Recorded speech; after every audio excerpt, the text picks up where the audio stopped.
Welcome to Myclass, your class! Today's video, the magic of positivity. Hi there, kids! Today we're going to learn about a superpower you already have, positivity. Positivity is like a magic wand inside you. When you think happy thoughts or say kind words, your magic grows stronger. Let's try it out together. Oh no, my tower of blocks fell. I can't do anything right. Wait, Ellie. Let's use some positivity magic. Say, I can try again and build an even taller tower.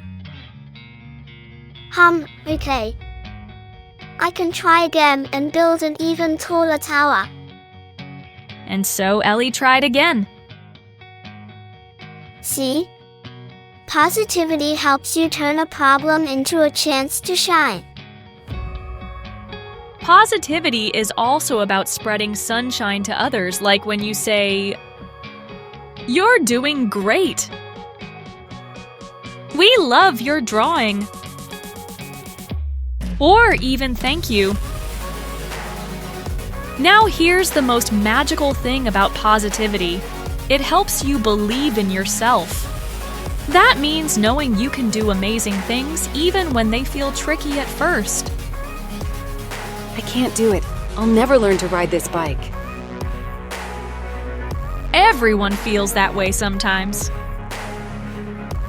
But when you believe in yourself, you can keep trying and get better. Believing in yourself gives you the courage to keep going. And even if it takes time, you'll get there. Remember, your positivity magic is always with you. Believe in yourself, spread kindness, and let your star shine bright. See you next time, little stars. Remember to stay positive. Bye-bye.